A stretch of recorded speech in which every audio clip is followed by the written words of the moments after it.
Hi, welcome to Rock, Paper, Hand Grenades. I am Matt Connarton, and of course, appropriately as always, to my right, the Honorable Gary S. Hopper. You look very smart with the pen there. You look like you're ready to... Oh yeah, I forgot about that. No, you I don't know how to use that thing. thing. It's good. It's a good look. You look like you're about to write down some ideas or something. No, no, that's not going to happen. Okay. But we do, Matt. Yes. We have today. We have Jim Rubens, who's going to try to unseat Jean Shaheen. Somebody needs to unseat her, right? I don't know. Where does she sit? In the United States Senate. Oh, I thought you meant like she's like... like you pull, no, not like pull the seat out from under her. Okay, good, because that would be... That's not what I mean. I don't mean it literally. It's figurative. Because that would be rude. Yeah. At least that's what I was taught. Yeah. So anyway, but also we are blessed.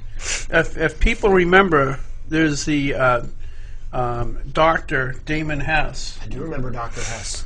He's a nuclear geneticist from Massachusetts Institute of Technology. He rode up on his bicycle again today because he has a new...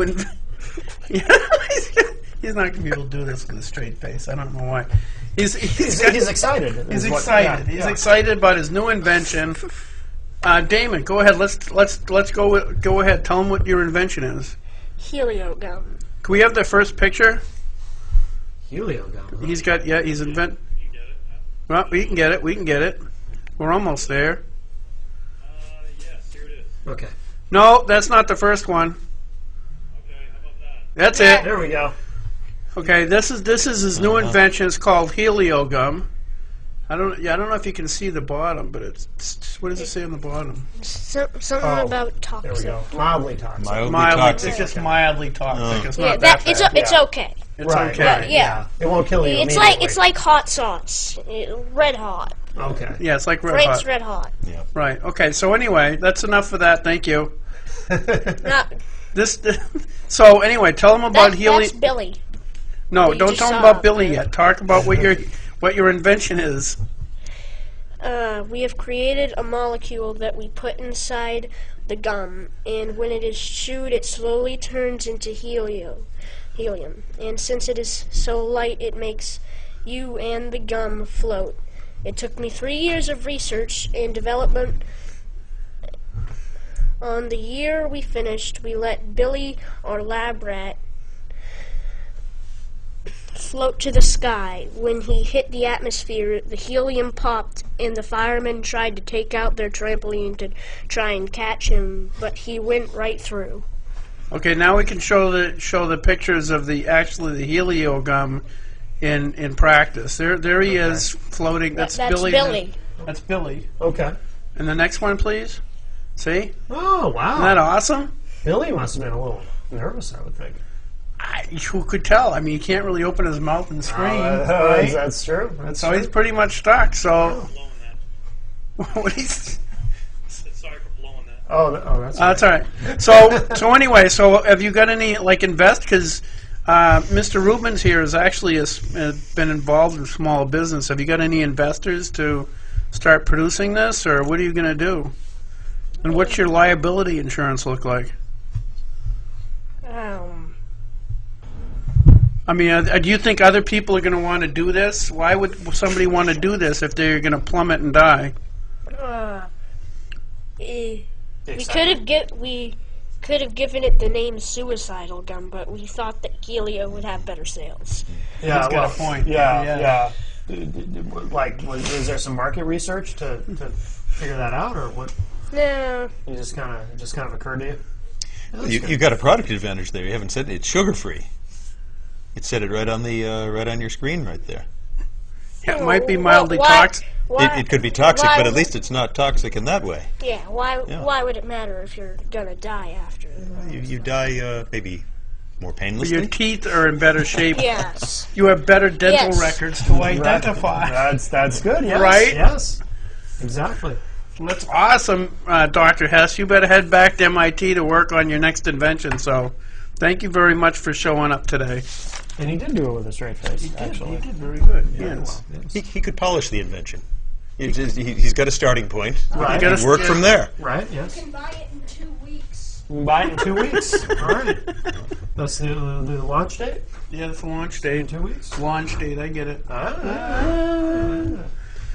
Oh, grandkids. I love grandkids. Anyway, so that was his new invention. I wanted to talk in a more relevant note about Syria.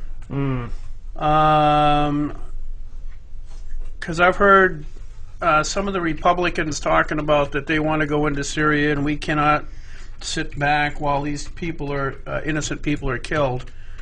And I wanted to point out that a couple of things that kind of disturb me, and that is that Hezbollah for years has set up mortars or stations that are directly adjacent to or in front of people's houses, next to schools, and places like that, so that when Israel would retaliate, or if they retaliated incorrectly, they would end up killing innocent children in the school or in the house. And then Hezbollah would post pictures of this all over the place. Yeah. They've had instances where Hezbollah would have basically a staged riot or try to create a conflict where the Israelis shoot a few rubber bullets, and you'll have pictures of these poor innocent Palestinians who are shot, and after the cameras stop rolling, they get up and walk away.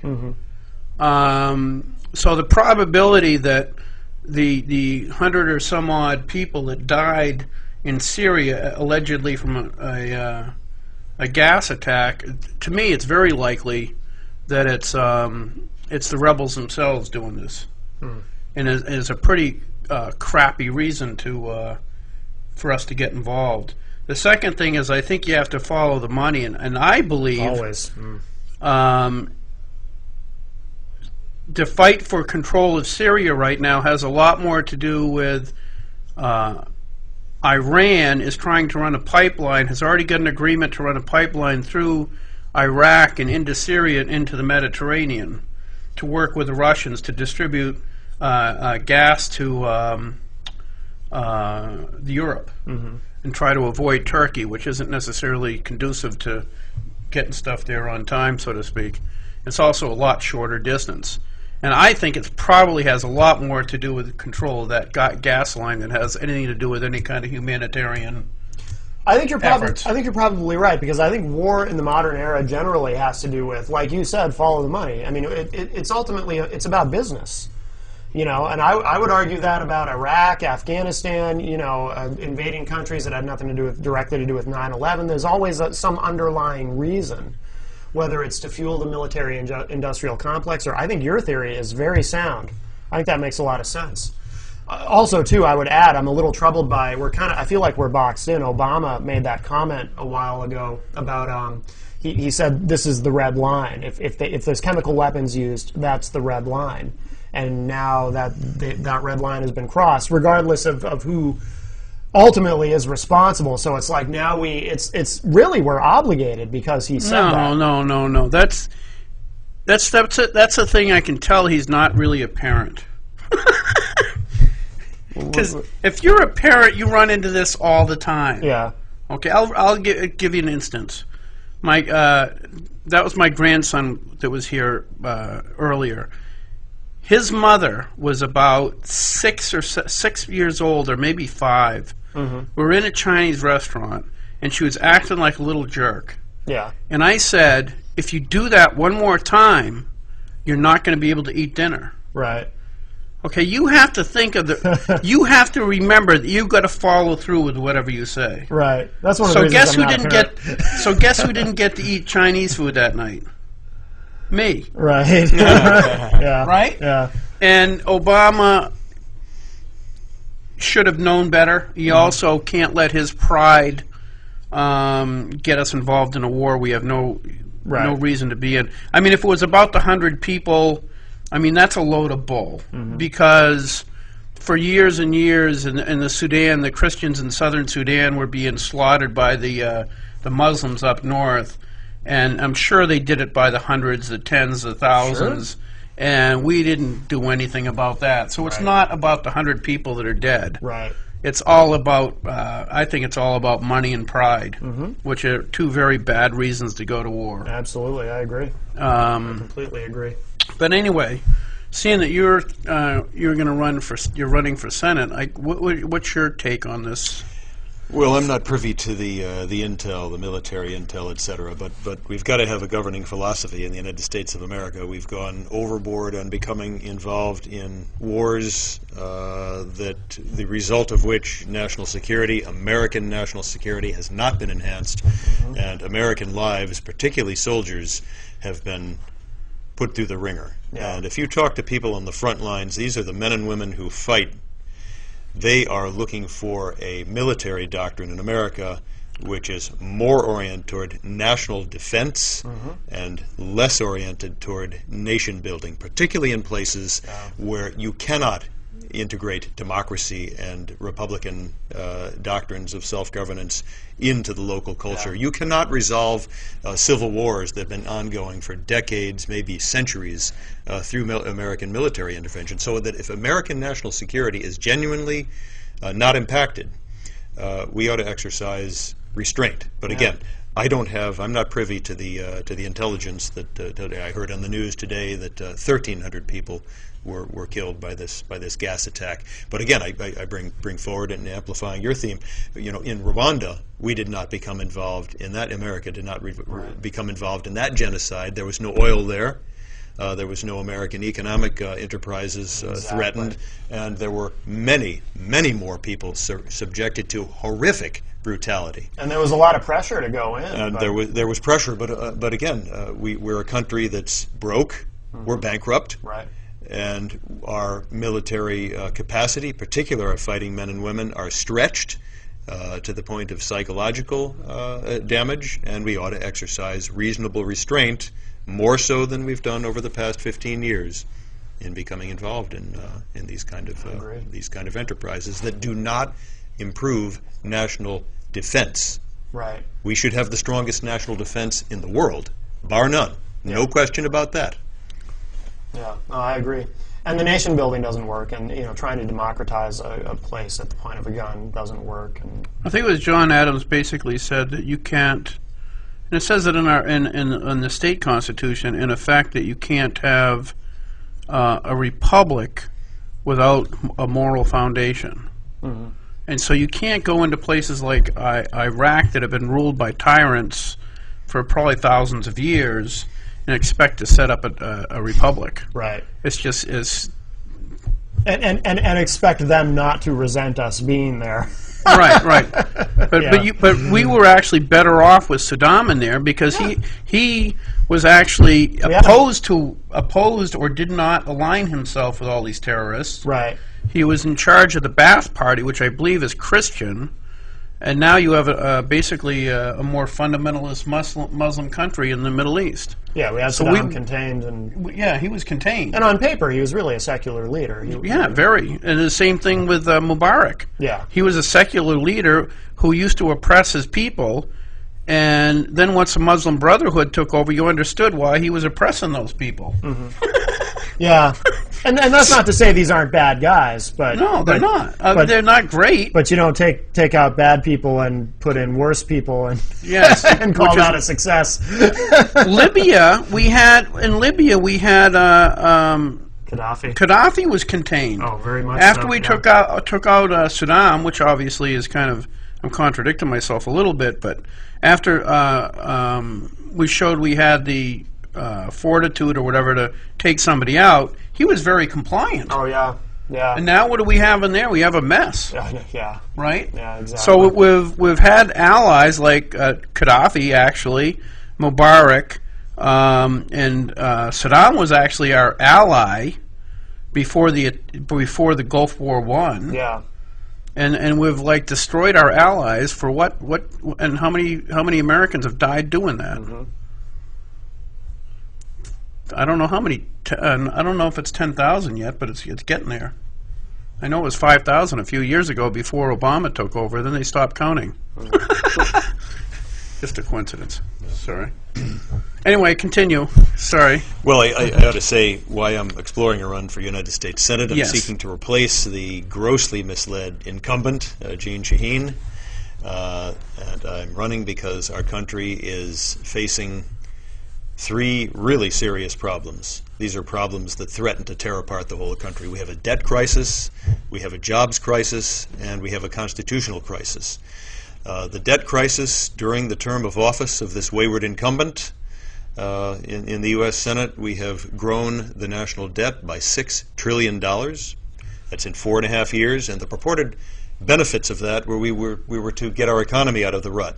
The problem is the percentage of American adults who are in the workforce has not changed since the bottom of the recession in 2009. So the job situation has not been improved. We have a real unemployment rate in America of 14%.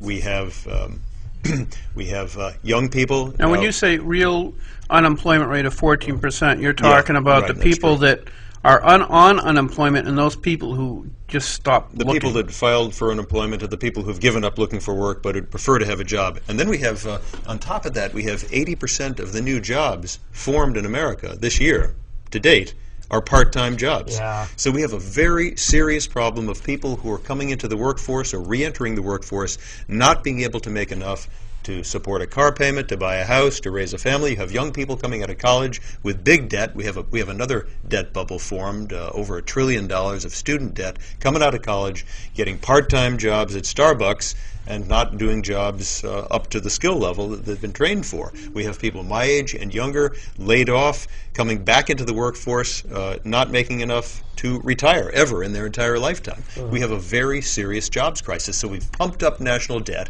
in an extraordinary fashion to the point we've hit the red line in national debt. And yet our jobs problem is not fixed. Yeah. And then we have the constitutional crisis I mentioned. We have the First Amendment being breached. We have our incumbent, wayward incumbent. Did you hear, not to take you off too far off track, not that I'd ever do that. No. You guys wouldn't do that? I wouldn't do that. No. With a program title like this, you would never. That's right. But Feinstein, I believe, was trying to introduce a bill or attach a bill or an amendment to restrict who could be considered a member of the press. Really? Yes. Her argument was that we have too many people that are quote-unquote members of the press who have immunity from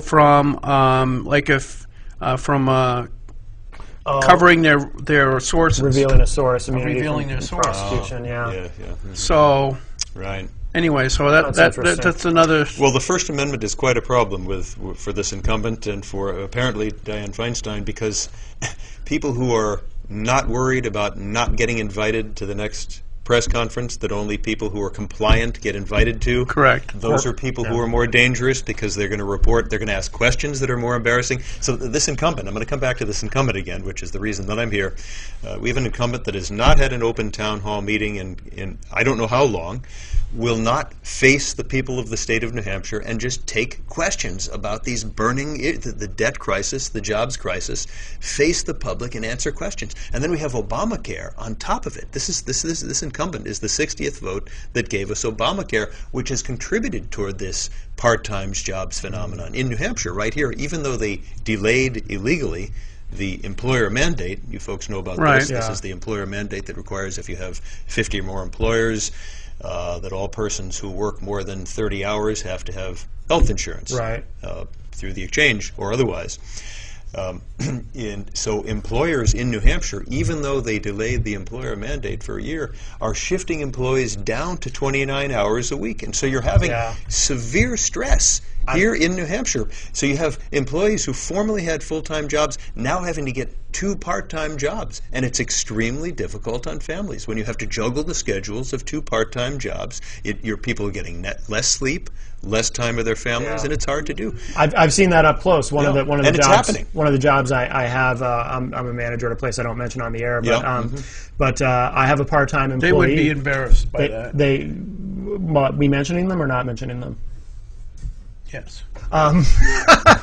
I had a part-time employee who I would typically give 35 hours a week to, and I had to cut her to 28 going forward because of that, of that exact reason. Yeah. And now she's going to have to pick up another part-time job, and she's not, and her schedule won't be as flexible and so forth. So I've seen right up close an example of what you were just talking about. So that's why. Can I ask you a question about that specifically? Yeah. So now you've got somebody who's like the person he used as an analogy is now doing 29. Is it anything over 30, right? Right. Yeah. So now it's during 29 hours. Yeah. On top of that, are they going to be fined the?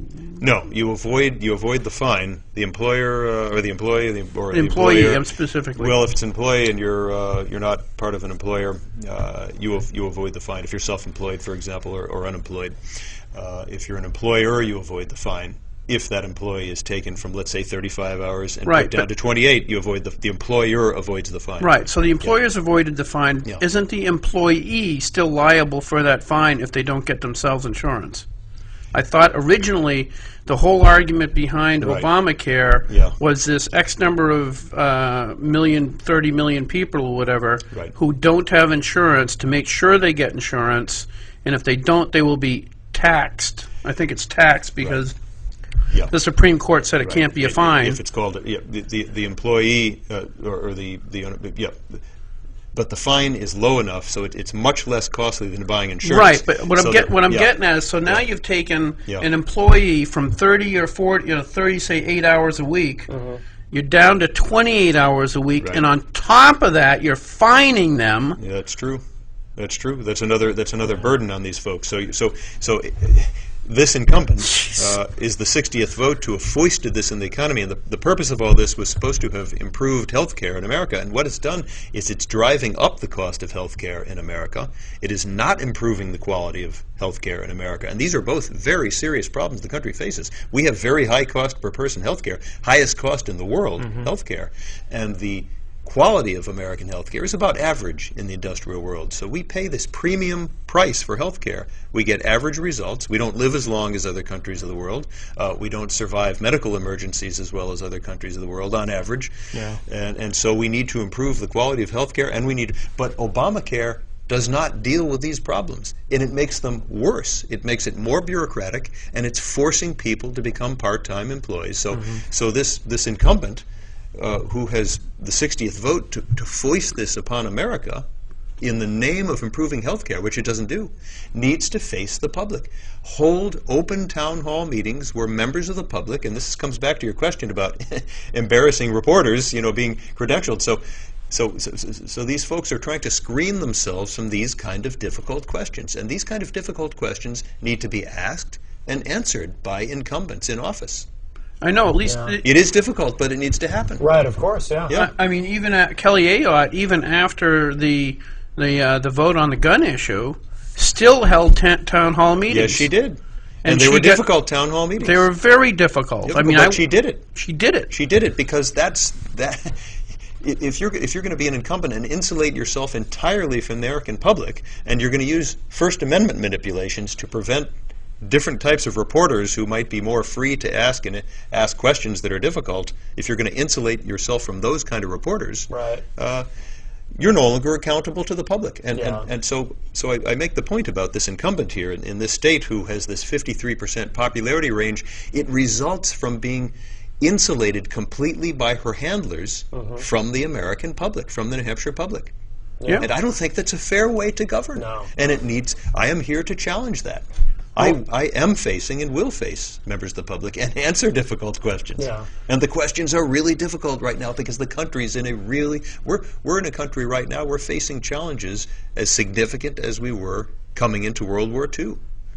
And this is a time when politicians and candidates need to be subjected to the difficult questions and come up with answers that survive these difficult questions.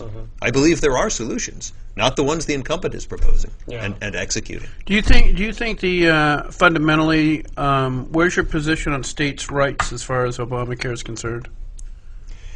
Well, Obamacare goes in. I can't apply that directly, but Obamacare is so filled with flaws. Again, it doesn't solve. What are the three big problems in American healthcare? High cost, not high enough quality, and access. There are access problems we need to resolve. And it purports to fix the access problems. The main thing it does is it shifts people in New Hampshire. There's a debate right now in Hampshire, should we expand Obamacare through Medicaid?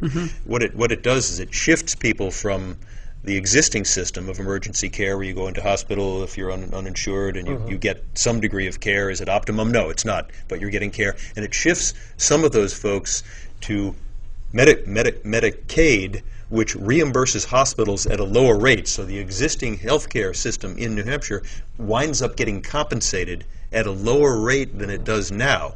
The Lewin report found this to be the case, and for those who are not nerd-like, you have to Google the Lewin report and find out about this. So we wind up through Obamacare aggravating the undercompensation problem in healthcare in New Hampshire. That's one problem.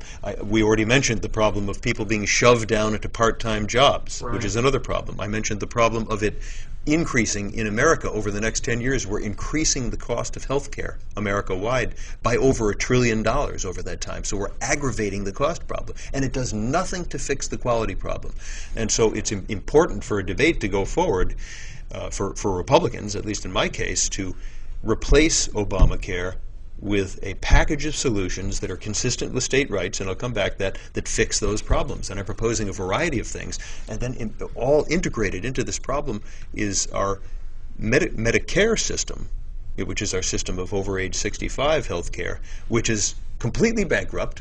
It's in the hole, underwater, like an underwater mortgage, to the tune of tens of trillions of dollars. It's not funded. So the present situation is that people now depending on Medicare and younger people who are paying into the system, if this thing doesn't change, can expect not to have those programs for them as they expect them now in the near term. We're talking within 10 years there's going to be a collapse in these programs. And responsible politicians need to talk about the problem and need to propose solutions. Obamacare doesn't touch the problem except to aggravate it and make it worse. Now, to get back to states' rights, one of the things that Romney said that nobody covered, but he said it, which is I think part of the problem with the most of the media, is they will cover what they don't. I don't think the regular media out and out lies, but they certainly only cover the things they want you to hear quite often. And one of the things Romney said was that Romney Care in Massachusetts there was nothing wrong with that because it was at a state level. And if if Romney Care worked really well, it would be very easy, like you were a state senator for 2 terms, for New Hampshire to say, hey, that works really good. Let's do that here. And you could look at the other state and say that in this laboratory of democracy, one state could choose under states' rights to take a particular approach. Other states could look at it. And we do this with many programs throughout the country. Right. You can have 50 different experiments, and everyone comes up and with some will work, some works won't, and some will work in one state but won't work in another state due to variations in demography or what have you. Yeah. That's actually a good thing and Obamacare, under that question, Obamacare is one size fits all, one bureaucratic approach imposed upon every one of the 50 states that. So the IRS is going to be doing a large part of running Obamacare. We already know that the IRS was used to attack Tea Party members. So do you think one thing they might do is just deny health care to Tea Party members and try to kill That would create quite a bit of turbulence and create some embarrassing questions. In theory, it seems like a logical. You'd have to have a whole host of reporters not allowed to ask questions to ask questions and gain a prediction to Dianne Feinstein and other incumbents, like the incumbent here in New Hampshire. So that would create some First Amendment problems. Yes, this incumbent sent a letter to the New Hampshire incumbent here in the U.S. Senate, sent a letter to the IRS, sicking the IRS on politically unpopular groups. And the problem with that, from a First Amendment standpoint, the First Amendment was put in the Constitution specifically to protect unpopular political speech. As long as you're not yelling, fire in a crowded theater, you are allowed to speak about and speak anonymously asking unpopular and difficult questions. And the reason the founders of the country put that into the Constitution is because democracy, our republic, is way healthier if unpopular speech is protected. Right. Because you reduce the risk of power aggregating itself and becoming monopolistic and something like a new king being formed. That's why the First Amendment was put into the Constitution, and why it was wrong that the incumbent sicked the IRS, and not just political unpopular speech on the right. The IRS was also sicked on unpopular speech on the left, and Republicans often don't include that into the mix. You need unpopular speech across the political spectrum Absolutely. in order there to be great debates. Absolutely. Yeah. Yeah, but like you said, it was the First Amendment. Political free speech is almost absolute under the Constitution. Yeah. Okay. That's what our Constitution is. It's the fundamental guidelines that restrict government from doing things that government wants to do. The founders knew that government and people in power want to increase their own power, increase the power of government, which in essence, in the end, reduces freedom. I asked. Yeah. I'm not going to say who, Yeah. but there was a Democrat that ran against me. I talking to him after the scandal, the IRS scandal, Right. and I says, "Don't you see the inherent problem with the Internal Revenue Service attacking people?" Yeah. And he says, "No, those groups are bad. We should." Well, that's why it's important to remember that some of those groups are left-leaning groups that the IRS investigated they and attacked suppressed. some of I think a few, but they attacked Yeah. some of the what are they 1%ers? Tea Party, Patriot groups, but they also attacked what was the Occupy movement. If you had the word Occupy in your name, they went after those folks. They went so far, the IRS went so far as to go in and require churches, not to say certain things from the pulpit. They ordered churches not to preach anti-war messages from the pulpit. Yeah. Jesus Christ himself preached anti-war Right. messages. How can you... The First Amendment protects the right to practice religion as you wish. Right. Exactly. This is what the IRS did. Yeah. And this incumbent sicked the IRS, a tool of the government that we use, we hope just is in the business of helping us collect taxes according to the law, go far beyond that. Oh, yeah. Oh, way beyond. We Dangerous got a call. Go The ahead. call. Yeah. Oh. Hi, Roland. You're on the air. Hello? Hello? Yes, I'd like to talk about Obamacare. Yeah. Okay. If Obamacare is so great, how come the congressmen and senators are not into that program? Plus 4,000 other exemptions. Tell me that. So I want to know why they don't join the Obamacare. Because they're congressmen and senators and They're Roland. They're better than us. yeah, we're peasants. We're peasants, Roland. Come on, you know better than that. Well, they also... One more thing. Yes. Did you know that Obama spent between $60 and $100 million to go to Africa? Oh, that stuff Okay, is now silly. listen carefully. I was for it until I found out he was coming back. Okay. All right. Thanks, Roland. Thanks, Roland. That's good. It's comedy. Yeah. Well, Roland makes a good point there. See, some of the congressmen and women who passed Obamacare read the bill. Very few did, but some did. Yeah. And by reading that bill and seeing everything that's in it, well, how many pages? It's over 2,000 pages Yeah. long. And so some of the things in there, really the first person to read it is the first person to understand that it's a problem. It's got more problems than it has solutions. So you're going to want to exempt yourself. Well, didn't Nancy Pelosi say at one point we have to pass Obamacare so we know So we what's can in read it. Yeah. So we know what's in it. It's an amazing statement. Yeah, it was. But, yeah. Profound. Yeah. A it's- wonderful glimpse into how our government works. Yeah. So the Congress people, these folks are going to be the first to know what's in it. Those who've read it, Right, And so right. they're going to be the first people to exempt themselves. But Yeah. it doesn't. So again, I got to be serious about this because healthcare cost is a serious problem. It creates this very serious problem with Medicare and Medicaid, which need to be fixed, and it does not fix those problems. Yeah. Okay, so we've covered healthcare. We got to talk about my favorite subject. I want to know because a lot of people will be interviewed and they'll be asked, would you vote for this, yes or no? Yeah. I want to know what your stand is on the Second Amendment, but not just what your stand is, but why it is. Well, the Second Amendment, the Article 2A of the New Hampshire Constitution, and Article 2, the Second Amendment of the U.S. Constitution. When were you in the Senate? In the 90s. Okay, In so 1990s. Crow Dickinson got that in before you were there, actually. Oh, Article 2A was there before I was there. That was Crow. When was that? Oh, he's the one who put that. Yeah, it was in the 80s. Yeah. Yeah, it was before my time. So persons who are law-abiding citizens, according to these two constitutional doctrines, have the right to own and use firearms for all lawful purposes, and it's there to protect those amendments are there. They're fundamental, and they protect those rights. And when I was in the state senate, we had tough issues and tough firearms issues come up every 2 years, and I voted on them, and I got an A record from NRA, A rating from NRA as a result. Now that the tough questions change every 2 years with respect to firearms.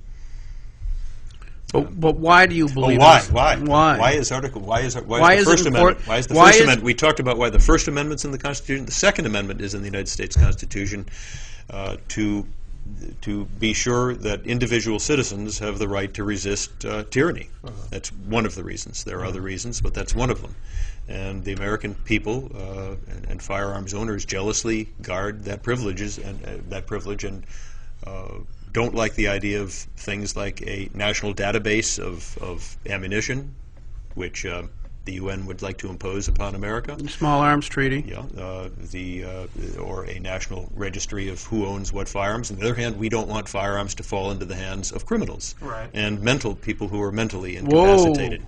I don't believe he singled you out on a program like that. Unbelievable. Well, that's why I'm not allowed to have a gun. Oh, yeah. No. I'm also not allowed at the beach, but that's for other reasons. Yeah, that's other thing. No, we're just kidding. Sorry. So I hope I answered your question. Well, that's it. As so many people think, if you listen to the media for the last 20 years, they talk about the Second Amendment. National propaganda radio will invariably talk about, well, they don't need those for hunting, as if hunting has anything to do with the Second Amendment, and it doesn't. Hunting is important to many people in New Hampshire. Yeah. We have a hunting tradition in the state, so that's a piece of it. But I would say that most people in New Hampshire who I meet, who are firearms owners, think first about self-defense. To protect themselves against criminals, and also think about their ability to resist tyranny if it ever comes to that point. I don't think we are at that point. No, that'll be next week. Yeah. I think we got a week. I think we got a week left. I think next week is Ravens self-defense is extremely important to many firearms owners. Yeah. Now, in the state senate, you it actually kind of shocked me when I 2000 I got first elected. And it shocked me how frequently, now we're going to go back to the 10th Amendment, how frequently the federal government, in effect, blackmails states to do, we want you to implement this program. I'll give you the example. I was on the Fish and Game Committee, and there was a bill to include your Social Security number on your license, fishing and hunting license. And so we asked the people that are presenting the bill, why? Why would you need that? And we were told that if we didn't include it on the fishing license, the federal government was going to withhold funds to the New Hampshire Fish and Game Department. Right. What are you going to do as a federal senator? Try to start curbing some of those blackmail techniques. May I digress for a moment? Just say digress my name again. away. Jim Rubens, exploring candidate for U.S. Senate here in New Hampshire, 2014. This election comes up next year. There's a primary next September. So the name is Jim Rubens. And back to healthcare again. I have a package of solutions that are on my website, so I have not mentioned them here because they're long and they get nerdy because it's a nerdy subject. JimRubens.com. JimRubens.com. You can go to the website and you can see a package of solutions that are consistent with conservative values that actually address the cost, the access, and the quality problems in American healthcare. Transparency?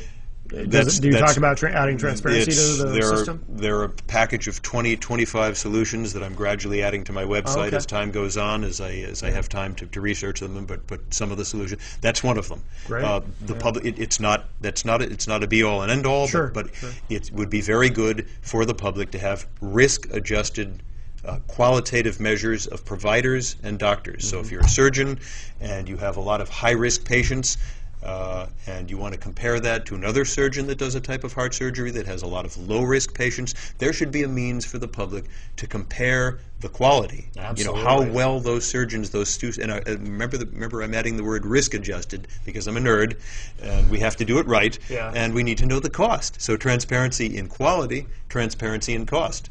If you read Time magazine, Stephen Brill's article, a long 60,000-word article about the failings of American health care system that are not resolved by Obamacare, it would also be good for the American public to know the cost. If you want to get a colonoscopy, I want to be able to shop for it, you know, in a simple way. And I want to know how effective the provider is at giving me accurate results in that colonoscopy. That can be done.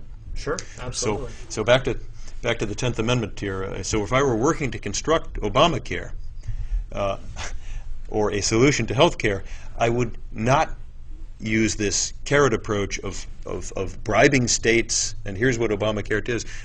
We bribe states with Medicaid expansion money, and New Hampshire, you've heard the numbers. It's $2 billion, isn't it, over the next 10 years of money, and the state would have to do something to get that money. Now, first of all, two problems. First of all, the money is printed.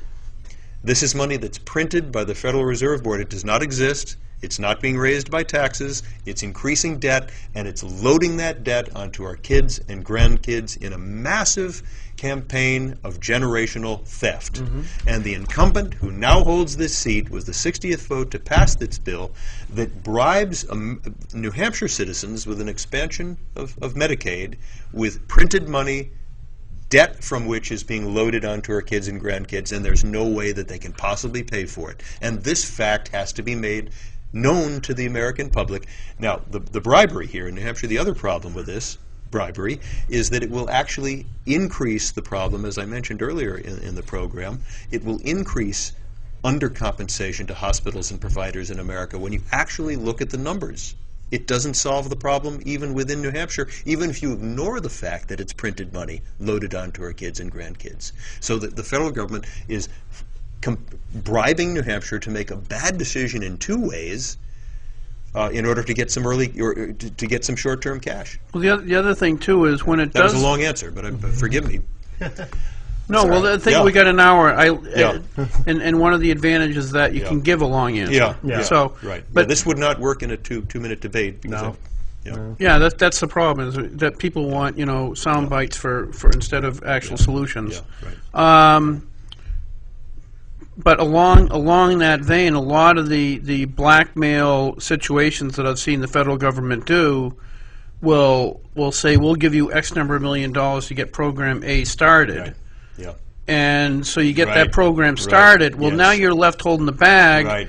The example is, and everybody sees this locally, is when they went to the federal government said you had to provide X number of or a specific care for kids of special needs, the mentally retarded or the special education law. There's a good example. So they promised. You have to do this, and we will cover X percentage. We will cover 40% of the special education law, and the government, the feds are it's 18-ish%. I don't even think it's that high anymore. It's crept up. It was terrible, and it's less than half of what the federal government promised. And if you so look we're providing those programs, and they're good. I agree with the special education law, but the federal government should pay for its promise. But remember, the federal government can't pay for it because it's printed money, and this is coming to an end. Right, but they blackmail us into doing something, promising they're going to pay for it. But what people might not understand is that Congress every 2 years changes. It is a brand new Congress. Congress, the Congress of today can promise you anything they want, and the next Congress that gets sworn in is not obligated to fulfill that promise. That's another problem. So when the federal government says, "Oh, you start this program, we're going to give you 40% of it," the next Congress says, "That was a stupid deal. We'll give you 5." And so every time that the federal government blackmails you into something, you got to presume that you're going to end up saddling the price of that, or being saddled with the price of that ad infinitum. That's a really apart from all the constitutional problems with that. That's why it's a really good idea for people in states that are looking at these programs that offer us money to reflect upon the fact, or at least the question, what is the likelihood that Congress is going to keep that promise?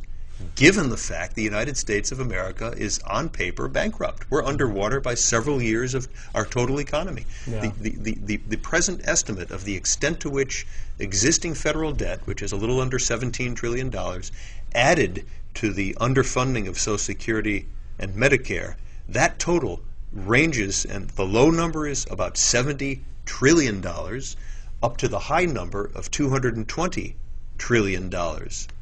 So these promises being made by the federal government cannot be kept. And any additional promise, people in the state legislators ought to look at the promise and say, that is not likely to be a kept promise, because again, it's based upon money that's printed by the Federal Reserve Board, loaded onto our kids and grandkids, and the likelihood of the bond market and the currency market surviving this for another 10 years is very low. This is coming to an end. Yeah. So this is why people in New Hampshire can't wait another 6 years for this incumbent to go, because we have a history of popular politicians, let them stay in office, This popular politician gave us Obamacare, is printing money, is driving our nation into debt, is loading kids and grandkids with debt that cannot possibly be paid, is not solving our health care problems. Yeah. Oh, we had a quick question via text. Little Mel actually wanted to know how you feel about the NRA secret gun registry that came out. She says, and that it's not just gun owners or NRA members, but also includes people who are not members, people who go to gun shows and subscribe to gun magazines. I don't know about this. Apparently, Wayne LaPierre admitted they have their own registry. I mean, it sounds to me like more just like a mailing list, or Yeah, I think it's probably just a mailing they're list keeping of their. some sort of Well, we have to. This comes up with. That's a private organization, Yeah. though. It's not the Yeah. government doing that it. was so. that was my argument. This, Yeah. this question comes up with respect to Facebook's got quite a list. True. Right. This question comes up with the Fourth Amendment, the extent to which the government has a right to search and seize our private effects, like our emails, our lists, what have you, without probable cause. The Yeah. Fourth Amendment says the federal government cannot do that. The federal government, we now know, is doing this. The NSA Constantly. they are capturing data. They're capturing our search terms on the internet. They're capturing our emails, including the content of our emails. They're capturing so-called metadata from our phone calls.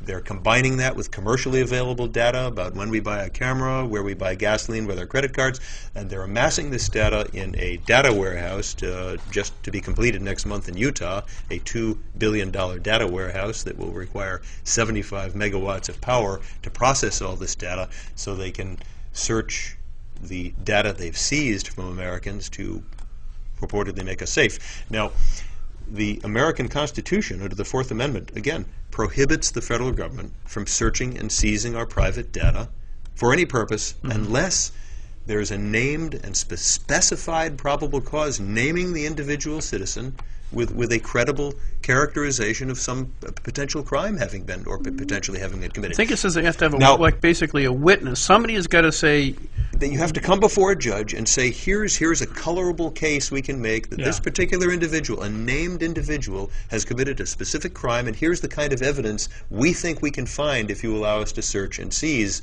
the personal effects of this particular person. And a judge has to say, that sounds like a colorable claim. We're going to let you go ahead and do that in this particular instance. Now the federal government is seizing and searching our personal effects, our data, my personal individual data, and yours, and everyone here seeing this, without any colorable claim, without probable cause. So now we allow that to happen for commercial enterprises. The NRA and Facebook and Google capture a lot of personal data, but that's not the government. Right. And I've heard people in Congress, including our incumbents, say it's all okay as soon as President Obama explains it all to us. We'll become comfortable with all this. Right. No. Right. We should never become comfortable with the government. So we allow voluntarily private business organizations and NRA to capture data about us. Sure. They're not the government. Right. They cannot, with the force of law, come and take away our freedoms. Right. Yeah, And we can discontinue our relationship with the NRA or Google anytime we wish. Right. Google's a little tougher, but It is tougher, but we can, you can go hide in a cave somewhere. Yeah, You can stop using your credit card, Right. but you can do so. Okay. yeah. Right, you have Yeah. when it comes to Google or Facebook, you can stop your account. Google, Right. there are ways around And Google. there are ISPs that provide privacy, and you can Yeah. you can stop using Comcast, which is part of this process. But it's beeping. Your phone's beeping. boy, let's. He's an important man. Poor man. That's Got right. A couple of calls during our time here. You can answer them. It'd be interesting. It would be. Yeah. My wife tell me to come home for dinner. Yeah, now. right. Pick up some milk. Right. But yeah, it's that was the other thing. I'm glad you brought Yeah. that up because that was the other thing. Yeah. It's just I asked Ron Paul. I'm not one of his supporters, but I respect him. Yeah. And he had a meeting a few years ago, and I asked him this question. It was kind of rhetorical, but I said, I used to think Orwell was a prophet. Now I'm wondering if the United States government is using his 1984 as a manual. It's just it's insane. Right. I've been warned not to compare this, but you look at the history of government, and again, why did the founders put the Fourth Amendment, one of these Bill of Rights, one of the first 10 Bill of Rights? Why did they put this into the U.S. Constitution? This prohibition against the government seizing, which is what they're doing. They're seizing, and if the algorithm says go ahead and search, they go ahead and search. If you send an email with some difficult keyword in it, like bomb Iraq, that might trigger an algorithm that NSA is using, and then all your email and your phone calls will then be searched. Yeah. So why did the founders put that into the Constitution? Because the British government was breaking into American colonists' houses, and they were searching. Why were they doing that? Why were they searching colonists' houses without any evidence that the colonist was doing anything illegal at the time? They were doing it to suppress political dissent. Yeah. This comes back to the same thing we were talking about. And the incumbent, and I'll mention her name, Jean Shaheen, she's one of our 2 U.S. senators here. That's why I'm running against her. Yeah. Exploring running against her, to be accurate. Yeah. Because she has said that we should be comfortable with this breach of the Fourth Amendment. And that's why I say that we have 3 major generational crises that are huge in America. The jobs crisis, our debt crisis, and this series of constitutional problems that are really historic in proportion. She also voted against the Second Amendment. So Recently, as she So did. so apparently she hasn't read the Constitution. And I want to tell the viewers, because we don't have any time left, that I'm avoiding social issues pretty much when I'm talking to federal candidates, because social issues really don't come up in Congress almost at all. Right? I mean, they really don't. Most of the social issues come up locally. Like, I'll vote on gay marriage. I'll vote on parental notification and things like that. But the federal government really doesn't. Right. Yeah. It's These more questions clearly come up in a Republican primary. And I mean, they always do, but I don't think they're actually that relevant to the job you're seeking. people want to know where I stand on these things, and so I think this is a great opportunity in a couple of minutes to let's begin. People accuse me of being various things. They don't know, what are you, Jim Rubens? What kind of Republican are you?